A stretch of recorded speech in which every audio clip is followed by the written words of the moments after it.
नमस्कार। विश्व समाधान मंच प्यारा उत्तराखंड में आप सबका स्वागत है। आज चर्चा का मुख्य विषय है देश के 140 करोड़ लोग, भारत का भाग्य कैसे बनेगा, कैसे इन आम लोगों की जनहितों की रक्षा होगी, उस हितों को साकार करने के लिए जिन जनप्रतिनिधियों को चुनने जा रहे हैं उसकी रणभेरी बज चुकी है। इस रणभेरी में प्रत्येक नागरिक का अपना एक दायित्व होता है और उसके बाद जब इस समय का बरखा जब कृषि सुखानी, जब समय चले जाता है, ये निर्णायक समय है कि जब हम अपने भाग्य का निर्माण सही ढंग से करें। एक तरफ 140 करोड़ लोग, जो भी मतदाता हैं, लाख कई करोड़ मतदाता देश के भाग्य का निर्धारण करेंगे। अगर इस समय हम सजग होंगे, मेहनत करेंगे, उस दिशा में काम करेंगे, राष्ट्र का निर्माण होगा।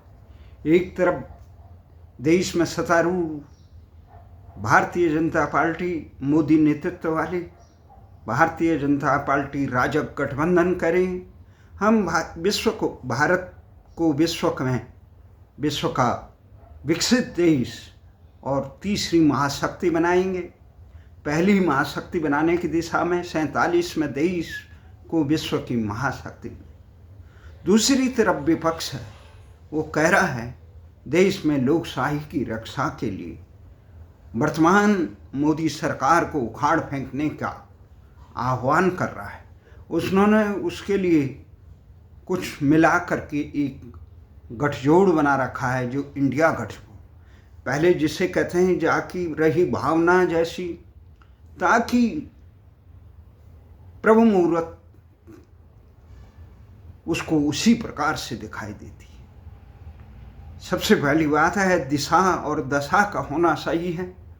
हम कितने बड़े संगठन हों, कितने बड़े विचारक हों, कितने बड़े पद पे आसीन हो, अगर हमारी दिशा, हमारी नीति और नीयत सही नहीं है, हमारे कार्य करने का पथ सही नहीं है, तो हम उस दिशा में नहीं पहुंच सकते। सबसे पहली बात, जिस प्रकार से देश इस समय संकट के दौर में गुजर रहा है, उससे देश के आम आवाम को जागरूक होना चाहिए। दुराग्रहों से ग्रसित होकर केवल 3-4 प्रश्नों का उत्तर पहुंचना चाहिए। अगर देश है तो हमारी विरासत है। जिन लोगों को देश का महत्व नहीं मालूम, उन्हें तिब्बत के उस संपन्न साम्राज्य को देखना चाहिए, किस प्रकार से वो एक देश की सुरक्षा न करने के कारण, देश की दूरगामी हितों की सोच न करने के कारण आज वो दर संसार में भटक रहे हैं। हम देख रहे हैं किस प्रकार से कमजोरी से, थोड़ी सी भी कमजोरी से ईरान, भारत से लेकर ये तमाम इराक देश उजड़ चुके हैं। किस प्रकार से अफगानिस्तान तबाह हो चुका है, किस प्रकार से पाकिस्तान तबाह हो चुका है, मिस्र, यूनान, किस प्रकार से यूक्रेन एक कुशासक के, एक प्यादे कुशासक के जेलस्की के कारण पूरा यूक्रेन तबाही के दिशा, किस प्रकार। इसलिए राष्ट्र को बहुत सजग होना चाहिए। आम जनता को, जिसमें भगवान राम ने कहा है, को नहीं सुख दुख दाता, निज कृत कर्म फल पाए सब राता। लोकशाही हो या राजशाही या कोई भी शाही हो, उसका एकमात्र कल्याण होता है सर्वे भवन्तु सुखिनो, जो भारत का मुख्य संस्कृति का धन, सबके कल्याण के लिए रत रहना ही एक उचित व्यवस्था का, एक विकास, एक सर्वश्रेष्ठ व्यवस्था का प्रतीक। जो धर्म, जो संप्रदाय, जो समाज, जो राष्ट्र, जो वैश्विक संगठन इस न्यायार्थ निज अंध को भी दंड देना धर्म है, और सर्वे भवन्तु सुखिनों का नारा न हो, जिसमें केवल अपने ही समाज के हितों के बारे में हो। वो मानवता के लिए घातक होता है, समाज के लिए घातक होता है, न्याय के लिए। इसलिए इन सभी कसौटियों में भारतीय संस्कृति सर्वश्रेष्ठ है। आज हम जिस चीज़ की बात कर रहे हैं, लोकशाही की बात कर रहे हैं, लोकशाही जिसे कई बार प्रधानमंत्री मोदी भी कहते हैं Bharat is Motherland of democracy, democracy की बात कहते हैं, पर डेमो क्या है? यहाँ जातिवाद, क्षेत्रवाद और परिवारवाद से लेकर नस्लवाद और दलीय और भ्रष्टाचार में इस प्रकार से लिप्त हैं, किस प्रकार से देश जर्जर हो चुका है, चारों तरफ से राष्ट्र विरोधी तत्व, जिस प्रकार से एक धर्मांतरण का गिरोह चल रहा है, दूसरा पश्चिमी देश देख रहे हैं कि मजबूत भारत उनके वर्चस्व को चुनौती न दे पाए, इसलिए वो उसको तोड़ने में लगे। चीन की साम्राज्यवादी नीतियाँ और पाकिस्तान की आत्मघाती नीतियाँ पूरे विश्व की अमन चैन को ग्रहण बना रही। इसलिए जब तक विश्व में एक मजबूत देश न हो, भारत का मजबूत होना राष्ट्र के लिए ही नहीं, भारत के लिए ही नहीं, पूरे विश्व के लिए सर्वश्रेष्ठ है। आज हम ये बात कर रहे हैं, सबसे पहले हम देखते हैं भ्रष्टाचार में किस प्रकार से जर्जर है देश, भ्रष्टाचार में किस प्रकार से जर्जर है। इसका एक उदाहरण है, यहाँ पे भ्रष्टाचार के खिलाफ जन आक्रोश का प्रतिनिधित्व करने वाले अन्ना आंदोलन के ध्वजवाहक अरविंद केजरीवाल जब सत्ता में आए तो उन्होंने कहा था भ्रष्टाचार कोई करेगा, उस पर आरोप लगता है तो उसको अपने पद से त्याग देना चाहिए, उन्हें तमाम इस प्रकार की पंचधारा संस्कृतियों की सुविधाओं से दूर रहना चाहिए, और देश में भ्रष्टाचार के बिना विकास नहीं होता। सबसे बड़ा दुश्मन भ्रष्टाचार है। जनता ने उनके पे विश्वास किया, उन्होंने उसके बाद जो आम आदमी का चोला पहना, आम आदमी का चोला पहन के उन्होंने यही कहा, परंतु जब उन्होंने कृतित्व किया, वो आए थे यहाँ भ्रष्टाचार मिटाने, परंतु जिस प्रकार से उन्होंने शराब से लेकर तमाम यहाँ पे के अनैतिक कार्यों में वर्तमान राजनीतिक दल जिसके लिए वो गुनाहगार समझते, जिसके कारण वो कटघरे में और जेल डालने की बातें करते, उन्होंने शीला दीक्षित से लेकर सोनिया गांधी से लेकर प्रणब मुखर्जी से लेकर किन किन नेताओं को ये आरोप लगाते हुए कहा है इनको जेल जाना चाहिए, इनको हम आएंगे तो इन्हें जेल में डालेंगे। उन्होंने बड़े बड़े उद्योगपति अडानी अंबानी से लेकर किन किन को जेल डालने की बात कही थी, किन किन को देश के खिलाफ काम करने की बात। परंतु आप जब वो भ्रष्टाचार के खिलाफ आवाज उठाने वाला पुरोधा जनता को छुटमुट रेवड़ियां बांट कर सत्ता में आसीन हुई, लोगों की भूख का सौदा करके देश में हो, परंतु देश की में तुम सत्तासीन तो हो जाएंगे, जो खुद कहते थे हम सत्ता के लिए नहीं व्यवस्था परिवर्तन के लिए आए, हम तो भगत सिंह जी के और संविधान को दिशा देने वाली महत्वपूर्ण डॉक्टर बी.आर. अम्बेडकर के सपनों को साकार करने वाले भारत का निर्माण करेंगे। परंतु देश ने देखा किस प्रकार से जब उन पे आरोप लगी, आरोप नहीं जिसमें सच्चाई थी, ये शराब, दिल्ली की शराब नीति बनाने के लिए आ गई, छल प्रपंच और ये का काम करने में। शराब नीति में देश की जो शराब का विक्रेता था दिल्ली में उनको हटाकर सरकारी ठिकाने से हटाकर उनको निजी ठेके, और निजी ठेके वालों से किसने राहत दी, उससे जो धन बचे उसे अन्य जगह लगाने के लिए जब करोड़ों रुपए की जो भ्रष्टाचार, उस पर जब दिल्ली प्रदेश के मुख्य सचिव ने जब प्रश्न उठाया किससे, तो उसकी सीबीआई इंक्वायरी हुई तो पूरे तार बड़ी मुश्किल से इतने धृष्टता से अरविंद केजरीवाल जो किसी फाइल में हस्ताक्षर नहीं करते, अपने आप को बचाने के लिए दूसरों को बलि का बकरा बनाते, अपने साथियों को अपने को आगे बढ़ाने के लिए किस प्रकार से अपने आंदोलन के मुख्य हस्ताक्षरों को लिए, जिसके लिए से लेकर तमाम बड़े बड़े दिग्गजों को उन्होंने दूध में मक्खी की तरह से निकाल के, परंतु जब उन पे आरोप को बड़ी मुश्किल से राजनीतिक प्रतिद्वंद्विता से सही, चाहे किसी भी ढंग से, जब उनको बेनकाब किया गया, तो जब वो जांच के देहरी पे आए, जब समय की कसौटी की देहरी पे आए, तो वो कहे नहीं मैं जेल से सरकार चलाऊंगा, मैं इस्तीफा नहीं दूंगा। जो दूसरों को कहते मात्र आरोप लगने से होना चाहिए, जब जांच के कटघरे में आए तब भी कह रहे मैं इस्तीफा नहीं दूंगा। इतनी न क्या संविधान से ऊपर है आम आदमी पार्टी और केजरीवाल? क्या केजरीवाल देश के संविधान से ऊपर है? उन पर कोई कानून नहीं चलेगा। जिस प्रकार से कल सर्वोच्च न्यायालय द्वारा इसी प्रकरण में जमानत पाए आम आदमी पार्टी के सांसद संजय सिंह रिहा हुए जी, और जिस प्रकार से जश्न मना रहे थे, वो जश्न में मुझे याद आता है जिस प्रकार से लालू यादव भ्रष्टाचार के आरोपों से छूट के आए, जेल से आए, तो उनका स्वागत हो रहा था। तो उस समय किस प्रकार के उपहास करते थे, किस प्रकार से शरद पवार से लेकर लालू यादव को उपहास करते। आज उनके बगलवीर बने हुए। क्या इनको कानून, देश के कानून से ऊपर है? तो ये चीजें, और वहीं विपक्षी दल इंडिया गठबंधन जिस प्रकार से आरोप लगा रहा है कि भारतीय जनता पार्टी तमाम जिनको भ्रष्टाचारी बताती है उनको तोड़कर अपने पक्ष में ला रही है और उन पर फिर कार्रवाई नहीं होती। भारतीय जनता पार्टी क्या वॉशिंग मशीन है?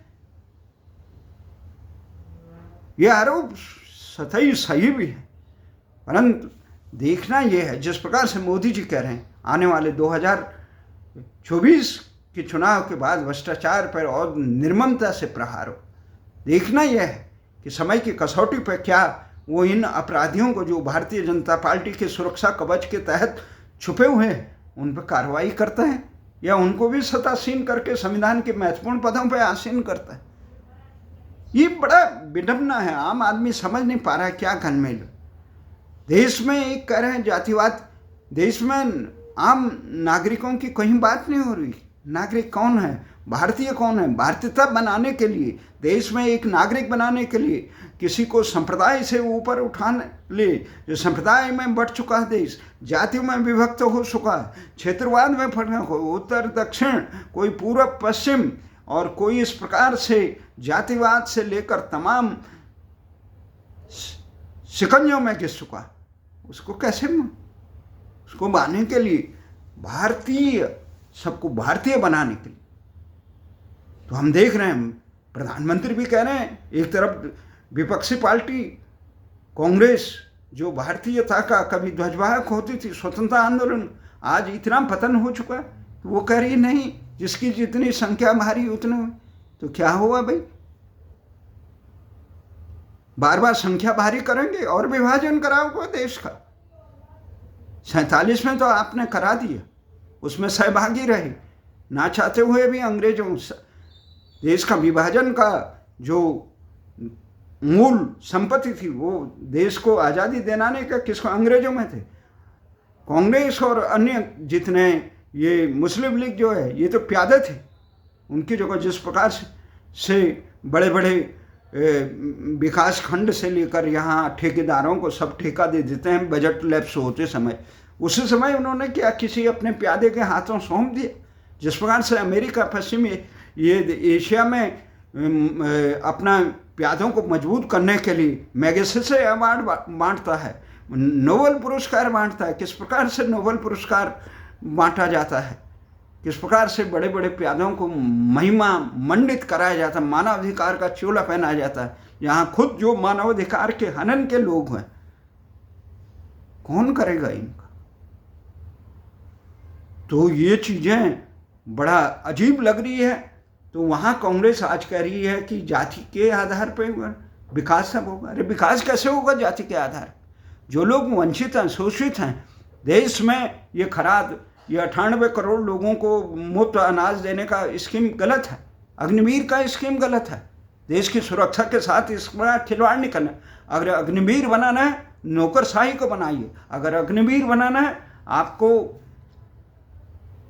नेताओं को बनाइए, 2 टर्म से ज़्यादा किसी को मत दीजिए। अग्निवीर बना रहे हो आप, सुरक्षा में बना रहे हैं, बहुत अजीब चीज़ है। तो सबसे बड़ी बात है, राम को आदर्श मानने बहुत अच्छा, भारत की अस्मिता का प्रतीक है, भारत के सम्मान का प्रतीक है। बहुत बड़ा काम किया प्रधानमंत्री मोदी ने। आज कल कुछ दिनों बाद, वो परसों भी उत्तराखंड में गए थे, वो कह रहे थे कि हम भारत की संस्कृति की रक्षा करते हैं, पर संस्कृति का प्रतीक राम है। वो भी भूल गए उनकी पार्टी पे जिस प्रकार से आरोप लग रहे हैं उत्तराखंड में, अंकिता भंडारी की जन सेवा का जो सौगंध है, उनके इस प्रकार से प्यादे बैठे हुए हैं उत्तराखंड में, जो कहते हैं गैरसैंण जाने पे हमें ठंड लगती है। उनको क्यों टिकट दी गई, उनको क्यों अब तक पद पे बनाया गया? वो जो सड़कों में मारपीट कर रहे थे लोगों के साथ, उन लोगों पे एक्शन क्यों लिया गया? कांग्रेस के भ्रष्टाचार को उखाड़ फेंकिए, उनको संरक्षण मत दीजिए, परंतु अपने अंदर जो आस्तीन के सांप हैं, जो लोकशाही के दुश्मन हैं, जो जनता मांग रही है जनसंख्या पर आधारित विधानसभा परिसीमन को अंकुश लगाने के लिए, जनता मांग रही है बहु कानून हिमालयी राज्यों की तरह में, जनता मांग रही है मूल निवास 1950 के आधार पर, जनता मांग रही है अंकिता भंडारी के गुनाहगारों को सजा देने के लिए। आप लोग मूक हैं, कौन मूक रहेगा? इस प्रकार से ये कहा है, अन्याय के खिलाफ मूक रहने वाले पाप के भागीदार होते हैं। जनता को ये देखना चाहिए सबसे बड़ा कि जो देश के 3-4 दुश्मन हैं, ये कांग्रेस भाजपा, ये तो कुछ नहीं है, स्वार्थ के प्यादे हैं, ये सेवक हैं हमारे। लोग इनको लोकशाही में ये सेवक होते हैं। जिस प्रकार प्रधानमंत्री का मैं चौकीदार हूँ, उसी प्रकार ये सेवक हैं, जनसेवक हैं। ये इसी आड़ में संविधान द्वारा प्रदत्त सुरक्षा का ये लाभ उठाते हैं। देश की जनता इनको देश की सेवा करने के नाम पर इतनी करोड़ों अरबों रुपए की सुविधाएं देते हैं, इनको सम्मान देते हैं, परंतु सुरक्षा के नाम पर क्या करें? जातिवाद का घिनौना टिकट बांटने के लिए केवल जातिवाद के आधार पर मुख्यमंत्री से लेकर मुख्य पदों पर आसीन करने के लिए आप जातिवाद बने। आप प्रधानमंत्री के पद को कहेंगे ये भी ओबीसी है, ये अनुचित है। किसी भी आधार पर अगर कांग्रेस वाले गलती कर रहे हैं, आप भी आत्महत्या करें, ये नहीं हो सकता। हमारा ये मानना है, जिस प्रकार से दलीय दलदल में आपने जिसको मर्जी आया, जो जनसेवा में है, अच्छा काम कर रहा है, उसको उखाड़ फेंक दिया, अपने प्यादों को आसीन कर दिया, ये उचित नहीं है।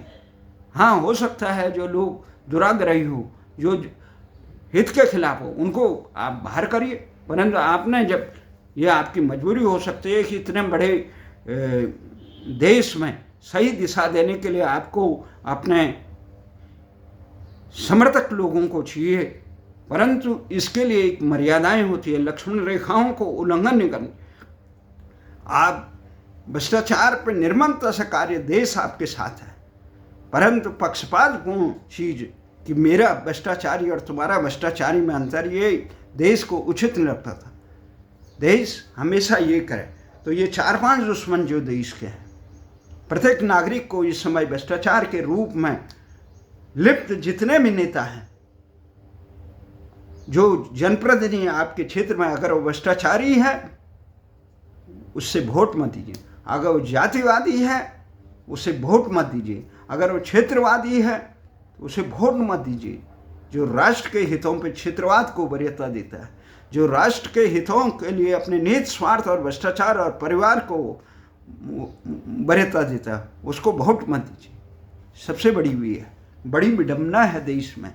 तो ये है क्षेत्रवादी, जातिवादी और जो राष्ट्र सुरक्षा के साथ खिलवाड़ करने वाले तत्वों के साथ खड़े, जो अपराधी तत्वों, देखा है मुख्तार अंसारी के साथ अरुण आंसू बहा रहे थे, कितने निर्दोष लोगों करने में, किस प्रकार से कानून की धज्जियां हुई। हम धन्यवाद करना चाहते हैं कि उत्तर प्रदेश के शासन को, ये सौभाग्य है उत्तर प्रदेश में इस प्रकार का शासक हो गया। इस प्रकार का शासक तो पूरे देश में होना चाहिए, जिसके डर से जो सौदा न करे अपराधियों से, भ्रष्टाचारियों से, केवल उन्हें निर्ममता से दंड दे देश को, तभी आगे विकास होगा, तभी देश में आगे मजबूत। किस प्रकार से धिक्कार है इन लोगों को, प्रायश्चित करने की जगह ये अन्याय के पक्ष में खड़े हैं। तो इसलिए हमारे मान है, राष्ट्र की सुरक्षा के साथ, पाकिस्तान के साथ, चीन के साथ और पश्चिमी देशों के इस भारत विरोधी तत्वों के साथ धर्मांतरण करके राष्ट्रांतरण कब्जा करने वाले साथ और भारत विरोधी, इसलिए हमें ये मानना है कि इस प्रकार के जातिवादी, क्षेत्रवादी और भ्रष्टाचारी, परिवारवादी लोगों को कहीं भी वो मत दीजिए। आज जो जनप्रतिनिधि आपकी आवाज़ उठाए, जो जनप्रतिनिधि एक किस प्रकार से निर्लज्ज जनप्रतिनिधि अभी हम सुन रहे थे, जो कह रहे थे महंगाई की बात, ये बेरोजगारी की बात करने वाले कम पढ़े लिखे। अरे मूर्खों, किस प्रकार के दिशाहीन लोग राजनीति में आ गए, किस प्रकार से इनके आका इनको टिकट दे देते। इतनी लोग बेरोजगार देश में और कह रहे हैं कि जो बेरोजगारी की बात कर रहे हो वो कम पढ़े लिखे होते। तुम संसाधनों पर कुंडली मार के बैठो और जनता को कहो कि तुम बेरोजगारी की मार, तुम तीर पे तीर चलाओ, कोई बात नहीं है, हम जख्म भी दिखाए तो तुम रो पड़े। कौन सुनेगा भारत की बात? भारत दलीय हित ऊपर उठकर वर्तमान स्थिति में ये दिखता है, जब घनघोर अंधेरी रात हो तो जुगनों से भी काम चलाना। जो आपके क्षेत्र में बेहतर प्रत्याशी है उसको वोट मत दीजिए, जनादेश दीजिए और इस प्रकार के राष्ट्र विरोधी तत्वों के षड्यंत्र को बेखबर करिए, राष्ट्र को एक सतमार्ग पर ले जाइए, सत्य के साथ खड़े हुए, इसी आशा और विश्वास के साथ कि सदा राष्ट्र को मजबूत जब होगा तभी देश के नागरिकों की अमन चैन और उनके जीवन हो, नहीं तो सीरिया की तरह, तिब्बत की तरह, यूनान और मिस्र और ईरान की तरह तबाह हो जाएंगे, इराक की तरह। कहाँ रहेगा? सीरिया बन जाएगा, यूक्रेन बन जाएगा। तुम्हारी सारी विकास की योजनाएं, मेहनत, शिक्षा, दीक्षा और जिस व्यक्ति का, जो व्यक्ति निर्णायक समय में अन्याय के खिलाफ विरोध नहीं करता है वो भारत का दुश्मन है, भारत का नहीं मानवता का भी दुश्मन है। भारत इसीलिए श्रेष्ठ है, वो सर्वे भवन्तु सुखिनों की बात करता है, वो अपने संप्रदाय की बात नहीं करता है जो भारतीय संस्कृति को माने, वो कहता है प्राणियों में सद्भावना हो, वो सारे सकल की कल्याण की बात करता, तभी विश्व में शांति अमन चैन है। इसलिए हमारा यह कहना है कि संसार का दुश्मन है जो अन्याय के लिए इस प्रकार की जातिवादी, क्षेत्रवादी, परिवारवादी तत्वों को वोट दे, और जो लोग अन्याय के खिलाफ भारतीय संस्कृति के प्रति, भगवान राम है, भगवान कृष्ण हैं, ये कहा है नास्ते विद्यते भावो ना भावो विद्यते स, असत के खिलाफ खड़े होने वाले, जो अन्याय को देख के मूक रहते हैं, वो लोग अपराधी हैं। समय करेगा उनका भी निर्णय, काल ही उनका निर्णय करता है। ऐसे अपराधी जो अंकिता भंडारी के प्रकरण पे मूक हैं, बोलने की कोशिश नहीं कर रहे हैं, जो उत्तराखंड के जन आंदोलन के आवाज़ में, जो यहाँ ऊपर लद्दाख में इतना बड़ा आंदोलन हो रहा है, मणिपुर में अमन शांति होनी चाहिए, राष्ट्र विरोधी तत्वों को किसी प्रकार से सर नहीं उठा देने, जो भारत की संस्कृति के खिलाफ चल रहे हैं, चाहे जो मुख्तार अंसारी की आवाज़ को मानवाधिकार का गरिमापूर्ण मसीहा बताते हैं, उन पर भी दंडित होना चाहिए। उन तमाम लोगों को दंडित होना जो अपराधियों को संरक्षण देते हैं, जो भ्रष्टाचारियों को संरक्षण देते हैं, ये देश के दुश्मन हैं। इसी आशा और विश्वास के साथ हम आपको नमन करते हैं। आने वाले समय में लोकशाही का ये महोत्सव है, कुरुक्षेत्र का महोत्सव है। ये समय अन्याय के पक्ष में न खड़े हों, देश तभी सुरक्षित हो, नहीं तो आने वाले समय में ये देश की ये तंत्र, ये सोच, ये विचार सब कमज़ोर होंगे। उसके लिए गुनाहगार और कोई नहीं, आप होंगे। जय हिंद, जय भारत।